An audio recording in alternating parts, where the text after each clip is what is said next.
பானுசந்தர் தனது நண்பனுக்கு எளிதான கேள்விகளை கேட்கையில் பிரசவத்தை அனுப்பிய மனைவியின் குறித்த பரிதாபத்தை நகைச்சுவையாக விவரிக்கிறான்.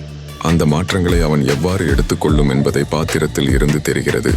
சந்தர் மீது விரும்பியவர் வரும்போது அவன் மனதில் ஏற்படும் சலனம் மிகச் சகாயமாக உள்ளது.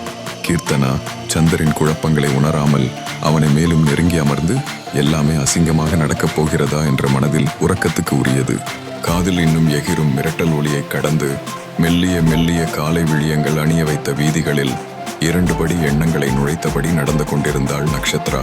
அந்நியமான ஆனால் 1000 கனவுகளின் தளர்வுகளை நிகழ்த்தும் ஊரினூடே அவள் பயணித்ததும் திருநாணிகளுள் மறைந்து கொண்ட முகம் மற்றும் நனவு விட்டு வெளியேறிய காலை புன்னகையின் ஓவியங்களுடன் புதிய தைரியம் பெற்றுக்கொண்டதற்கு உகந்த பொழுதுகள் அவளுக்கு கிடைத்தன.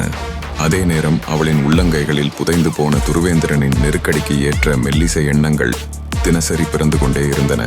சங்கடங்களின் வெளிமூச்சு அவள் முகத்தை தாண்டி வெளிவந்திருப்பது போலவே அவளை சுற்றிய எண்ணங்கள் ஒவ்வொன்றும் அவளுக்கு கூடுதல் அழுத்தத்தை ஏற்படுத்தின. மெல்லிசை கவிதைகளுக்குள் உறைவதற்குரிய இடங்களும் அவள் மனதில் இல்லாமல் மாட்டியிருப்பது அவளுக்கு புதிய பொதுவான சூழலாக விளங்கியது. அகிலத்தின் மையமான அவனிடம் பணிவதே அவளின் நோக்கம். ஆனால் அவன் உச்சங்களில் தொல்லு வழங்குவது இது முடித்து தருகிற முறையில் அவளை அனுபவிக்க விட்டதில்லை.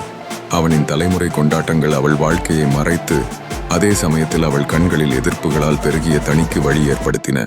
நேரத்தை ஓட்டமிடும் கழிகைகள் அனைத்தும் அவள் கைகளில் அடக்கவில்லையே என தோன்றியது அவளுக்கு கூடுதல் வேகம் மட்டும் ஏற்படுத்தியது. இறுதியை பற்றி அவளின் எண்ணங்கள் எதிரிகளுக்கு இல்லை என்பதை அவள் உணர்த்த விரும்பிய நிலையில் நெருங்கிய நடுப்பு இடங்களில் பிரவேசிக்க அவளுக்கு இடமே இல்லை என தோன்றியது. இந்த ஊழியம் அவளின் விருப்பங்களுக்கு ஏற்றதா அல்லது பாய்ந்து கிடக்கும் அவள் நிலையை ஆழித்தாண்டும் புதிய முயற்சிகளின் துணிகர காவலன் துருவேந்திரன் எளிதில் மிகைப்பாரா?